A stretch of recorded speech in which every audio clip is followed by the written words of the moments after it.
Astaghfirullah. Bismillahirrahmanirrahim. Assalamualaikum warahmatullahi wabarakatuh. Alhamdulillah wassalatu wassalamu ala Rasulillah wa ala alihi wa sahbihi wa mawalah wa la hawla wa la quwata illa billahi wa ba'du. Alhamdulillah, segala puja dan puji hanya milik Allah subhanahu wa ta'ala. Salawat serta salam kita hadiahkan kepada Rasul kita, Nabi besar Muhammad sallallahu alaihi wa ala alihi wasallam. Di pagi yang cukup cerah ini, alhamdulillah kita dipertemukan kembali lewat media yang sama-sama kita cintai bersama ini. Dan pembahasan di pagi hari ini kita akan sedikit menjelaskan tentang tafsir singkat daripada ayat kursi. Ma'asyiral muslimin wal muslimat rahimani wa rahimakumullah. Kita tahu bahwa ayat kursi ini adalah ayat yang paling agung yang terdapat di dalam Al-Quranul Karim. Dan itu ditunjukkan dalam sebuah hadis ketika Nabi SAW bersabda kepada sahabat Ubay ibn Ka'ab radhiyallahu anhu. Dan kita tahu bahwa sahabat Ubay ibn Ka'ab ini adalah seorang sahabat dari sederetan para sahabat yang diunggulkan dari segi Al-Quran. Bahkan Umar bin Khattab radhiyallahu anhu mempercayakan dia untuk menjadi imam tarawih di zamannya. Dan Nabi SAW pernah menghabarkan kepada Ubay bin Ka'ab bahwa namanya disebut-sebut Allah subhanahu wa ta'ala.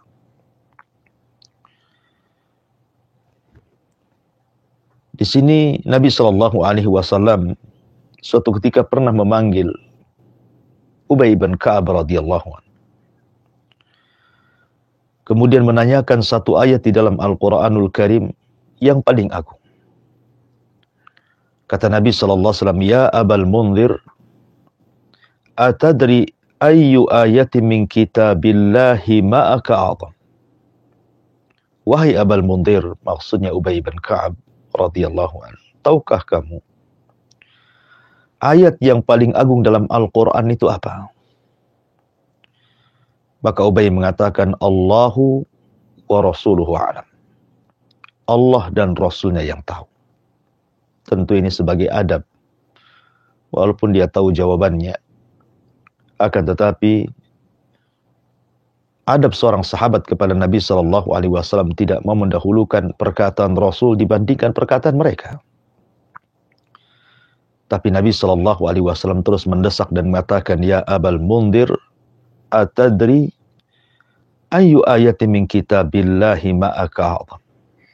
Wahai Abal Munzir, tahukah kamu satu ayat dalam kitab Allah yang paling agung? Maka Ubay mengatakan, Qultu Allahu la ilaha illa huwal hayyul qayyum. Maka kemudian Ubay pun membacakan ayat kursi. Allahu la ilaha illa huwal hayyul qayyum. La ta'khuduhu sinatu wa la naum ila akhiril ayat. Maka Nabi SAW menepuk dada Ubay bin Ka'ab dan mengatakan, Wallahi liyahni'akal ilmu ya Abal Munzir. Maka Nabi SAW mengatakan, semoga Allah subhanahu wa ta'ala memudahkan bagimu untuk mendapatkan ilmu, wahai Abal Munzir. Ma'asyiral muslimin yang dimuliakan Allah subhanahu wa ta'ala. Dari sini kita tahu bahwa tidak ada ayat yang paling istimewa dalam Al-Quran melebihi ayat kursi. Walaupun semua ayat dalam Al-Quran adalah kalamullah, tapi kalamullah juga memiliki keutamaan satu dengan yang lainnya. Ma'asyiral muslimin yang dimuliakan Allah subhanahu wa ta'ala. Abu Hurairah radhiyallahu an suatu ketika ditugaskan oleh Nabi Shallallahu Alaihi Wasallam untuk menjaga pembendaharaan kaum muslimin, Baitul Mal. Satu malam datanglah pencuri makanan dari Baitul Mal yang dijaga oleh Abu Hurairah radhiyallahu anhu. Kemudian Abu Hurairah pun menangkap pencuri ini.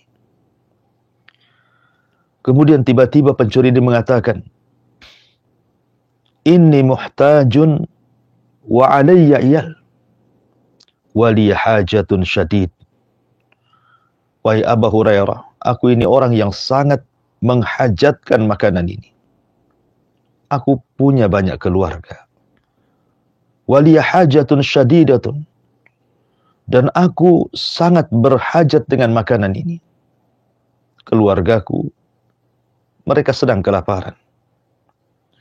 Maka Abu Hurairah radhiyallahu anhu pun melepaskan pencuri ini.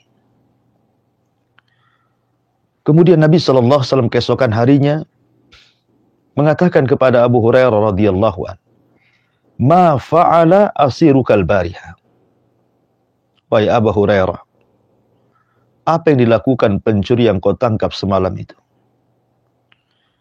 Maka Abu Hurairah menceritakan bahwa dia melepaskannya disebabkan dia sangat berhajat dengan makanan itu. Maka Nabi SAW mengatakan, nanti malam dia akan datang lagi. Akhirnya kemudian apa yang disabdakan Nabi SAW menjadi kenyataan. Orang itu datang lagi. Dan mencuri lagi. Dan ketangkap lagi. Kemudian alasannya sama. Dia adalah orang yang sangat berhajat dengan makanan itu. Dia dan keluarganya serta anak-anaknya. Maka Abu Hurairah pun kemudian kasihan dan melepaskan kembali. Sampai ketiga kalinya. Kata Abu Hurairah, tidak mungkin saya lepas dirimu.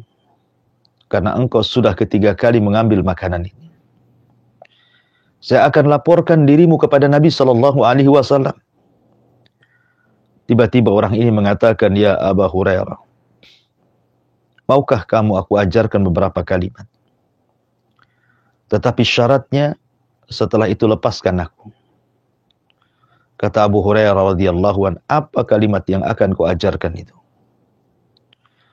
Maka kemudian orang ini mengatakan, "Ya Abu Hurairah, idza awaita ila firashik faqra ayatul kursi."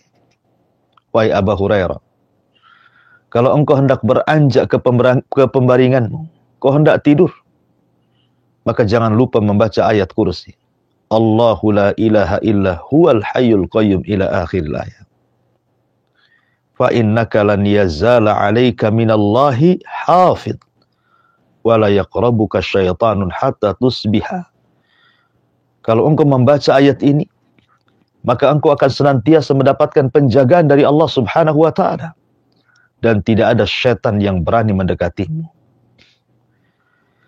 Akhirnya kemudian Abu Hurairah pun melepaskan orang ini. Keesokan harinya Nabi SAW bertanya, "Ma fa'ala asirukal bariha ya Abu Hurairah?" Apa yang kau lakukan dengan pencuri yang kau tangkap semalam itu? Kemudian Abu Hurairah radhiyallahu anhu menceritakan bahwa dia mengajarkan beberapa kalimat. Mengajarkan ayat kursi yang dibaca sebelum tidur dan dijanjikan Allah akan memberikan penjagaan dan syaitan tidak akan mendekatnya. Maka Nabi SAW mengatakan, "Ya Abu Hurairah, tahukah kamu siapa orang yang kau tangkap semalam itu?" Maka Abu Hurairah mengatakan, "Allah wa rasuluhu a'lam." Allah dan Rasulnya yang tahu. Maka Nabi SAW mengatakan, "Dzaka syaitan." Yang kau tangkap itu syaitan. Sadaqaka wa huwa kadzub. Setan itu telah benar. Mengajarkan ayat kursi yang kau baca sebelum tidur, dia tidak akan mendekat darimu dan engkau akan mendapatkan penjagaan dari Allah Subhanahu wa taala. Tapi ketahuilah wahai Abu Hurairah, setan itu adalah pendusta. Khusus dalam bab ini dia benar. Tetapi selain ini semua setan itu pendusta. Dari sini ma'asyiral muslimin yang dimuliakan Allah Azza wa Jalla, syaitan mengajarkan kepada Abu Hurairah satu ayat dalam Al-Quran. Kalau seandainya Abu Hurairah membacanya dan kita semua membacanya, maka setan yang memberitahu bahwa dia tidak akan mendekat kita. Dan dia takut dengan kita ketika kita membaca ayat ini. Luar biasa. Ayat yang bisa menakuti syaitan lewat lisan syaitan sendiri. Itulah ayat kursi. Bahkan hadis dari Umamah radhiyallahu an, Nabi SAW pernah mengatakan, "Man qara'a ayatal kursi fi duburi kulli salatin maktubatin lam yamna'hu min duhulil jannah illa an yamut." Siapapun yang membaca ayat kursi setiap selesai salat wajib, tidak ada yang menghalangi dia masuk ke dalam sorga selain kematiannya. Maknanya, siapapun yang mendawamkan membaca surah atau ayat kursi setelah sholat, maka Allah memberikan jaminan dengan sorganya. Subhanallah. Kenikmatan mana lagi orang mendapatkan jaminan masuk sorga? Cukup mendawamkan membaca ayat kursi setelah sholat. Oleh karena itulah maka jangan pernah tinggalkan ayat yang mulia ini. Karena banyak sekali faedahnya. Bahkan Abu Hurairah radhiyallahu an pernah mengatakan, siapapun yang membaca surah Al-Baqarah, kata Nabi SAW, di rumahnya maka syaitan akan lari. Dalam riwayat, siapa yang membaca ayat kursi di rumahnya maka syaitan akan lari. Dari sini menunjukkan bahwa mengusir setan dalam Islam itu sangat mudah sekali. Cukup Anda membaca surah Al-Baqarah. Kalaupun mungkin terlampau panjang, mungkin bosan membacanya, maka Anda cukup membacakan ayat kursi saja. Itu sudah membuat syaitan lari. Takut dengan ayat kursi yang kita baca dan diniatkan untuk mengusir syaitan. Bahkan subhanallah, ada sebuah kisah dari Ubay bin Ka'ab radhiyallahu an. Jadi dikisahkan bahwa suatu ketika dia memiliki satu bejana dari tamar, dari satu gantang dari kurma kering. Setiap hari kurma itu berkurang dan berkurang. Curigalah kemudian Muhammad, sahabat ini, kemudian memperhatikan siapa yang mengambil tamar itu. Rupanya malam-malam itu dia melihat ada bayangan, semacam anak kecil yang mendekati tamar itu. Rupanya ketika ditanya siapa dia, orang ini mengatakan, saya adalah jin. Kemudian ketika melihat tangannya, rupanya tangannya berbulu seperti tangan anjing.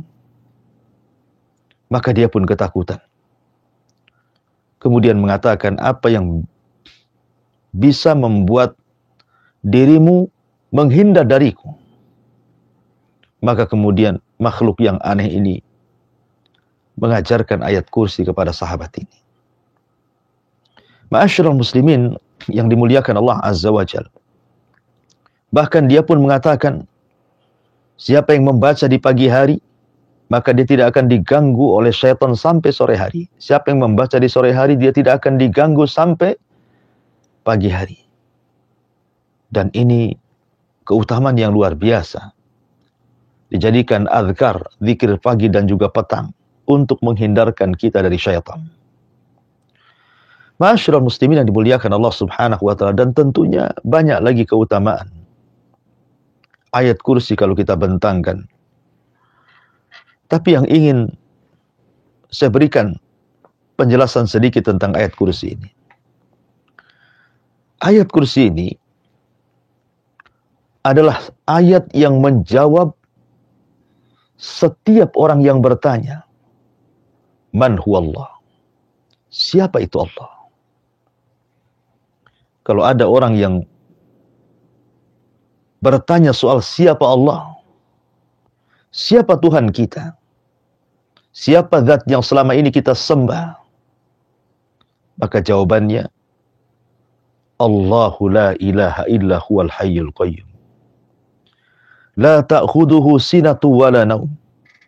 Lahu ma fis samawati wa ma fil ardi. Man dhal ladzi yashfa'u 'indahu illa bi'idnih. Ya'lamu ma baina aydihim wa ma khalfahum. Wa la yuhituna bi syai'in min 'ilmihi illa bima syaa. Wasi'a kursiyyuhu samawati wal ard. Wa la ya'uduhu hifdhuhuma wa huwal 'aliyyul 'azim. Inilah Allah.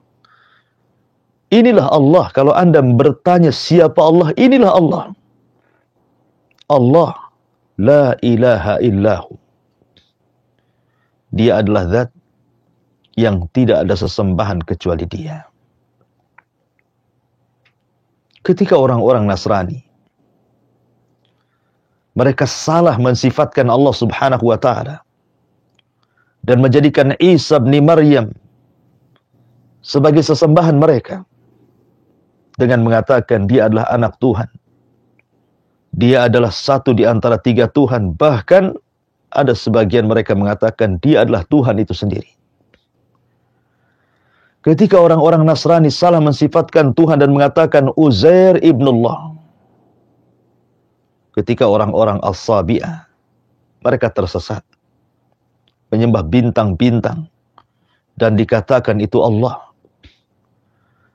Ketika orang-orang musyrik Arab, mereka tersesat dengan menyembah Lata, Uzza, Manat, dan Khubal, Saif dan Nailah, dan seluruh sesembahan-sesembahan selain daripada Allah subhanahu wa ta'ala, maka Islam diberikan karunia oleh Allah subhanahu wa ta'ala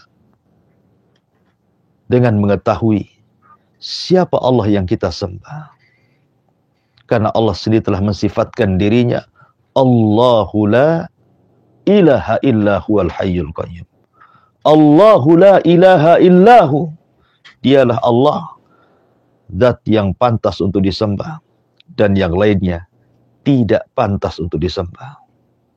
La ilaha, tidak ada sembahan yang berhak disembah kecuali Allah, kecuali Allah. Illallah. Ma'asyiral muslimin yang dimuliakan Allah subhanahu wa ta'ala. Siapa Allah? Dialah la ilaha illahu. Dialah zat yang pantas disembah. Selainnya tidak akan pantas disembah. Bagaimana akan pantas disembah? Selain daripada Allah subhanahu wa ta'ala tidak sanggup menciptakan langit dan bumi. Mereka tidak memiliki secuil kekuasaan di langit dan di bumi. Bagaimana mereka pantas disembah? Karena zat yang pantas disembah adalah zat yang maha mengatur, memiliki, menguasai, menghidupkan dan mematikan. Dialah Allah, la ilaha illahu. Zat yang tidak berhak disembah kecuali Dia semata, Allah subhanahu wa ta'ala. Itulah kalimatut tauhid, la ilaha illallah. Maka dalam ayat kursi ini, Allah subhanahu wa ta'ala sampai membagi 2 bagian. 5 kalimat bicara soal peniadaan terhadap sifat-sifat yang kurang bagi Allah subhanahu wa ta'ala. Sifat-sifat yang mencacati Allah subhanahu wa ta'ala ditiadakan. Dan 5 kalimat dalam ayat kursi menetapkan tentang kesempurnaan Allah subhanahu wa ta'ala. Itulah la ilaha illallah. Ada yang dibuang, ada yang ditetapkan. La ilaha itu artinya membuang, illallah itu artinya menetapkan. Maka ayat kursi itulah sebagai jawaban daripada la ilaha illallah. Kalau Anda ditanya siapa Allah, maka jawablah dengan ayat kursi. Ma'asyiral muslimin yang dimuliakan Allah Subhanahu wa taala, Allahu la ilaha illahu al-hayyu al-qayyum. Zat yang maha hidup sempurna, tidak didahului dengan ketidakadaan dan tidak pula diakhiri dengan kehancuran.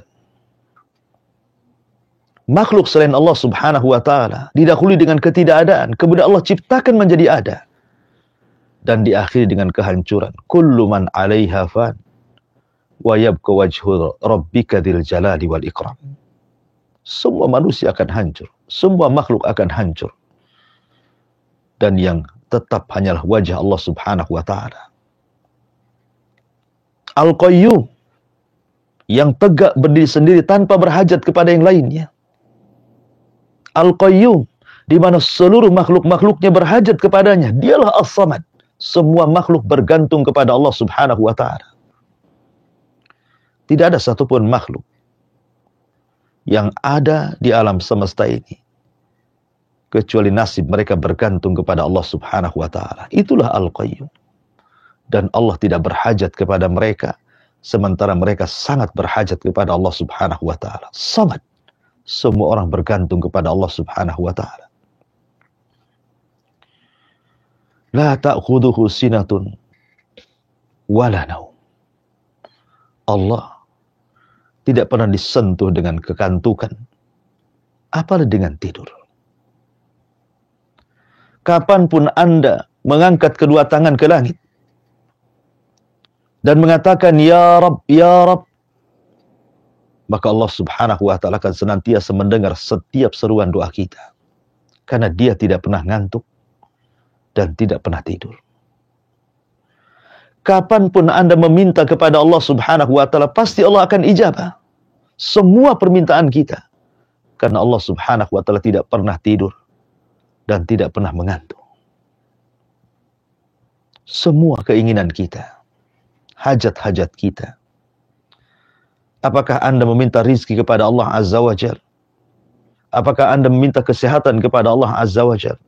Apakah Anda meminta keturunan kepada Allah Azza wa Jal? Apakah Anda meminta pekerjaan kepada Allah Azza wa Jal? Apakah Anda meminta diampuni dosa-dosanya? Maka pasti Allah akan mendengarnya. Karena Allah tidak pernah ngantuk dan Allah tidak pernah tidur. Beda dengan kita. Kita adalah makhluk yang dipaksa oleh kantuk dan dipaksa oleh tidur. Betapa hebatnya manusia menahan kantuk dan tidur. Pasti dia terkantuk dan pasti dia tertidur.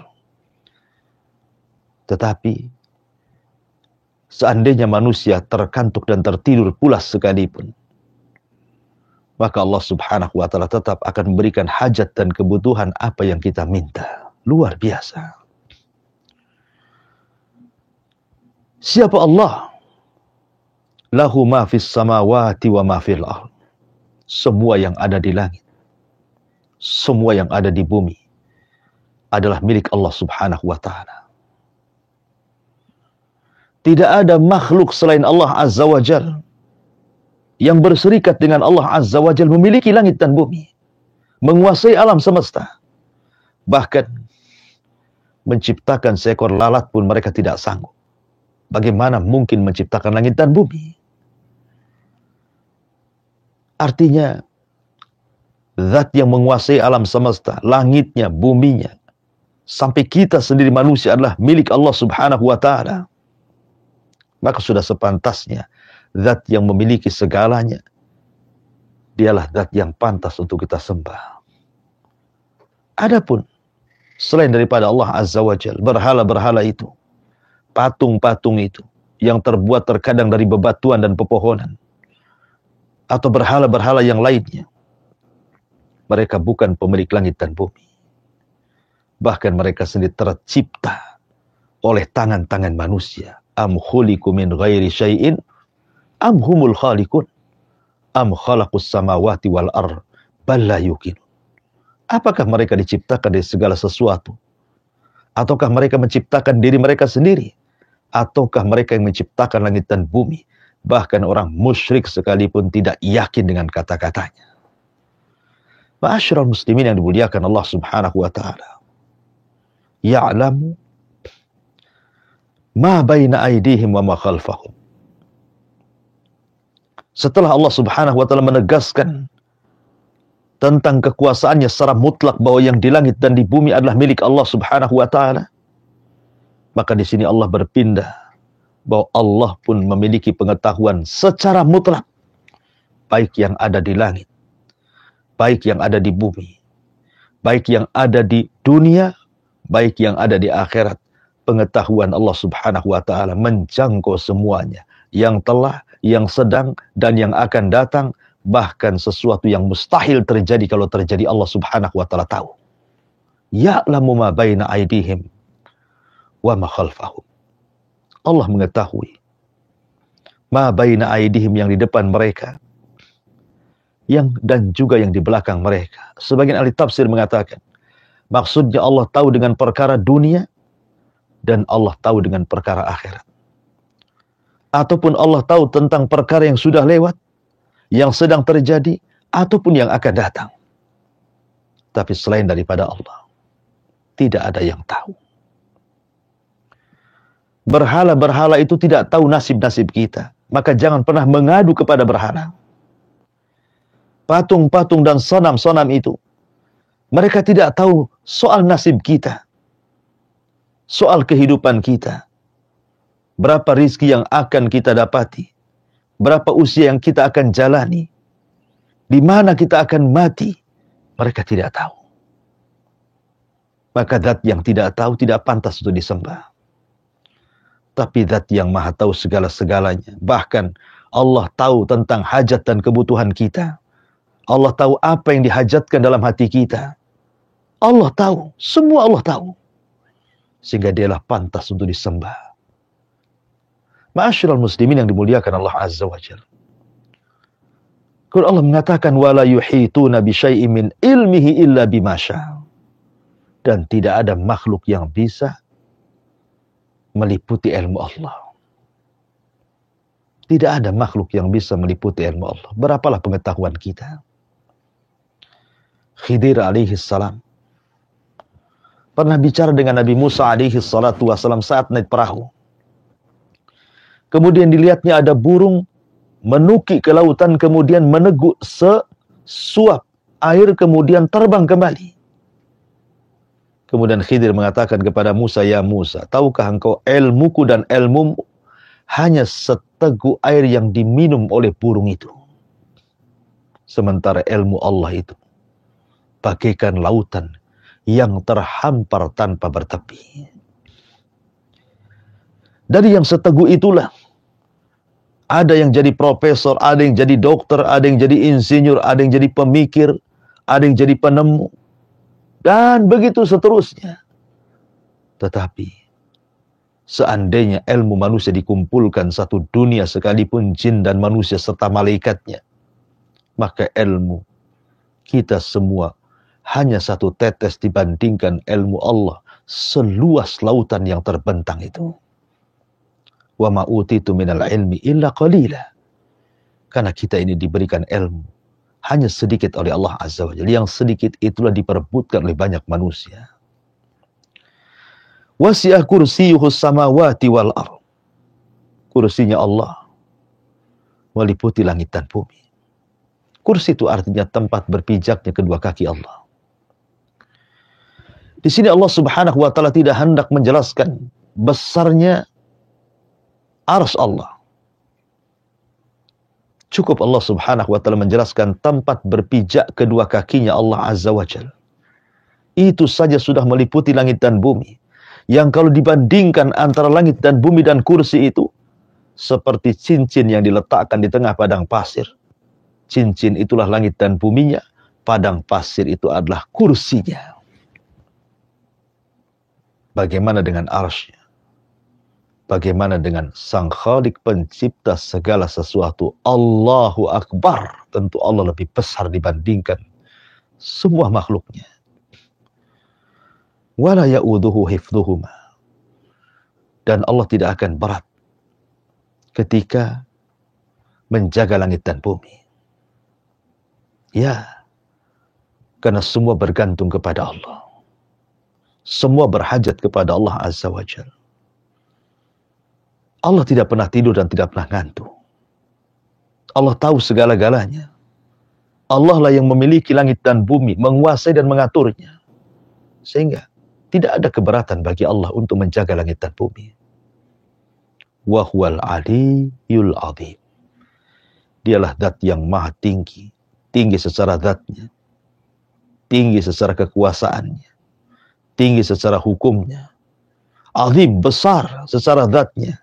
Besar secara kekuasaannya. Dan besar segala-galanya. Itulah Allah. La ilaha illahu al-hayyul qayyum la ta'khuduhu sinatu wa la naum lahu ma fis samawati wa ma fil ard man dzal ladzi yashfa'u indahu illa bi idznih. Yashfa'u indahu illa bi idznih. Tidak ada yang mampu memberikan syafaat kecuali dengan izin Allah Subhanahu wa taala. Hatta malaikat sekalipun tidak sanggup memberikan syafaat kecuali setelah Allah Subhanahu wa taala izinkan. Ya'lamu ma baina aydihim wa ma khalfahum wa la yuhituna bi syai'in min ilmihi illa bima syaa' wasi'a kursiyyuhu samawati wal ard wa la ya'udzuhu hifdzuhuma wa huwal aliyyul azim. Wallahu a'lam bishawab. Inilah di antara tafsir singkat dari ayat kursi, mudah-mudahan ada manfaatnya. Saya kembalikan kepada moderator. Falyatafaddal mashkura. Baik, Ustadz, jazakallahu khairan, barakallahu fikum Ustadz. Terima kasih banyak Ustadz untuk penyampaian ilmu al-Islam yang sangat berfaedah sekali bagi kita semua, kaum muslimin dan muslimah, sahabat pendengar Radio Han dan sahabat pemerhati dakwah saluran Han TV dimanapun Anda semua berada. Alhamdulillah telah kita simak kajian Islam ilmiah berkah pagi bersama Radio Han 106 FM Batam dan saluran Han TV, kaum muslimin dan muslimah, sahabat Han dimanapun Anda semua berada, dengan bimbingan oleh guru kita Ustaz Abu Humairah Hafizahullah Ta'ala mengenai tafsir al-Kursi pada pagi hari ini. Di sisa waktu yang ada, kita akan bertanya jawab. Silakan kaum muslimin dan muslimah, sahabat Han dimanapun Anda semua berada, kami menyapa Anda dimanapun kediaman Anda pada saat ini. Mari ikut serta dengan kami, silakan kaum muslimin dan muslimah, sahabat Han dapat menyisipkan pertanyaan berkenaan dengan penyampaian oleh Al-Ustaz tadinya pada nomor 081803106106 maupun pada nomor 081170061006. Silakan kirimkan pertanyaan sebanyak-banyaknya. Insya Allah akan kita bawakan pada kajian Islam ilmiah yang sedang berlangsung. Andaikan tidak terbawakan, maka akan kita simpan hingga pada pengajian kita di hari Rabu siang, yaitu kajian Islam ilmiah. Anda tanya kami jawab pada pukul 1 siang masih di Radio Han FM Batam dan Han TV, yang mana pada hari Rabu siang itu kita akan kembali mendengarkan bimbingan oleh guru kita pula Al-Ustaz Abu Humairah Hafizahullah Ta'ala. Kita akan membacakan pertanyaan yang hadir pada pagi hari ini. Ada Ibu Indah ya, Ibu Indah di Batam Kota. Ustaz, ada pertanyaan dari Ibu Indah di Batam Kota. Jazakumullah khairan Ibu untuk pertanyaannya. Ustaz, dalam membaca ayat kursi ataupun zikir mau tidur ataupun bangun tidur ataupun zikir mutlak lainnya, dalam membaca zikir-zikir ataupun ayat kursi itu apakah boleh dalam keadaan tidak ada wudu dan aurat pun tidak tertutup, Ustaz, misalnya seperti itu? Apakah boleh demikian itu, Ustaz? Lalu Ustaz, ketika kita membaca ayat kursi sebelum tidur, apakah ada tuntunan juga membaca 10 ayat terakhir surah Ali Imran, Ustaz? Apakah ada tuntunan demikian, Ustaz? Mohon pencerahannya. Iya. Bismillah, wassalatu wassalamu ala rasulillah wa ala alihi wa sahbihi wa mawala wa la hawla wa la quwata illa billahi wa ba'd. Iya, tentang zikir yang sifatnya muqayyad ataupun mutlak, maka zikir itu tidak mengharuskan dia di atas tahar, di atas suci, artinya harus suci dari hadas kecil ataupun hadas besar. Karena zikir itu bisa dilakukan dalam posisi junub ataupun tidak junub. Dalam posisi mungkin seseorang mau tidur, membuka auratnya, ataupun tidak membuka auratnya. Yang jelas bahwa Anda tidak dilihat kecuali Anda saja dan orang yang berhak melihat aurat Anda. Maksudnya pasangan dalam hal ini. Tapi tentu juga kalau bicara tentang etika dan adab, tentu dalam posisi terbaik itu lebih baik. Bagaimanapun kita sedang berzikir kepada Allah Subhanahu wa taala, tentu mengambil posisi terbaik dalam kondisi terbaik, dalam keadaan terbaik tentu akan menjadi baik. Ya. Walaupun secara hukum tidak ada masalah orang berzikir seperti umpamanya orang haid. Orang haid mungkin dalam hal membaca Al-Quran, memegang Al-Quran, maksudnya mushaf Al-Quran menjadi khilaf para ulama. Atau seperti orang haid tinggal di masjid, menghadiri kajian, itu menjadi khilaf para ulama. Tetapi tidak ada khilaf ulama orang haid itu berzikir. Berzikir dari lisannya, hafalannya. Jadi sini menunjukkan bahwa tidak ada pantangan zikir itu harus suci atau tidak suci. Berhadas atau tidak berhadas. Junub ataupun tidak junub. Zikir ini mutlak. Kapanpun bisa dilakukan. Termasuk juga zikir pagi dan petang. Yang sifatnya muqayyad, yang sudah dijelaskan waktunya. Pagi dan petang, atau zikir sebelum tidur. Atau sesudah tidur, doa sudah tidur, dan begitu seterusnya. Adapun tentang apakah kemudian dianjurkan juga tadi baca ayat surat Al-Imran. Saya kurang paham maksudnya surat Al-Imran ini apa gitu ya. Tapi kalau akhir surah Al-Baqarah, mungkin amanah Rasul dan begitu seterusnya, terkadang dianjurkan dibaca dalam tempat-tempat tertentu. Tapi kalau Al-Imran, maksudnya Al-Imran tadi karena kurang jelas juga ayatnya yang mana, bunyi ayatnya seperti apa gitu kan. Jadi saya tidak bisa memberikan jawaban. Wallahu a'lam. Baik, Ustaz, jazakallahu khairan Ustaz untuk jawabannya.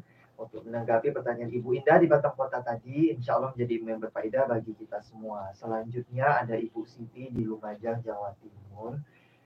Ustaz, mengenai membaca ayat kursi setelah sholat wajib Ustaz. Nah, apakah boleh dalam membaca ayat kursi itu misalnya kita sudah tidak di posisi di tempat sholat itu, maksudnya kita sudah selesai, kita sudah keluar dari masjid Ustaz. Apakah boleh terputus itu, atau dalam membaca ayat kursi itu harus digabung juga dengan membaca zikir setelah sholat seperti subhanallah, alhamdulillah, la ilaha illallah, wallahu akbar, itu apakah harus berurutan membacanya dan keadaan duduk ataupun boleh diputus-putus Ustaz? Ya, alhamdulillah, salatu wassalamu ala Rasulillah, amma ba'du. Wallahu a'lam. Tapi yang jelas bahwa zikir setelah sholat itu memang sebaiknya tidak beranjak dari tempat ketika Anda sholat di situ. Jadi selepas salam Anda tidak usah beranjak dari situ. Selesaikan zikir Anda. Apalagi setelah zikir itu ada ba'diyah sholat. Artinya digabung setelah Anda zikir sholat langsung melaksanakan sholat sunnah ba'diyah. Maka itu lebih afdal. Tapi kan terkadang seseorang itu ada hajat dan kebutuhan. Entah tiba-tiba ada tamu di rumah. Atau adalah yang sifatnya mendesak sehingga Anda tidak bisa duduk lama setelah zikir sholat. Maka tidak mengapa Anda membaca zikir sambil berjalan. Kalau memang ada hal yang mendesak, yang Anda tidak bisa duduk berzikir menyelesaikan di tempat duduk Anda boleh sambil berjalan menuju rumah Anda atau tempat yang Anda hajat di situ, terus membaca zikir yang belum selesai setelah sholat. Termasuk juga surat kursi. Saya kira tidak ada larangan untuk membaca harus duduk, dan juga nggak ada perintah juga. Cuman sekali lagi namanya zikir setelah sholat kan biasanya secara keumuman adat biasanya kan duduk. Apalagi setelah itu ada sholat-sholat ba'diyah kan itu. Tapi sekali lagi kalau memang ada hajat kebutuhannya, wallahu a'lam, saya kira tidak ada masalah sambil berjalan menyelesaikan zikir sampai ke rumah Anda. Wallahu a'lam. Baik Ustaz, jazakallahu khairan Ustaz. Terima kasih Ustaz untuk pencerahannya, untuk menanggapi pertanyaan Ibu Siti di Lumajang, Jawa Timur tadi. Terima kasih banyak Ibu. Jazakallahu khairan. untuk pertanyaannya. Insya Allah menjadi bacaan yang sangat bermanfaat bagi kita semua kaum muslim dan muslimah sahabat di mana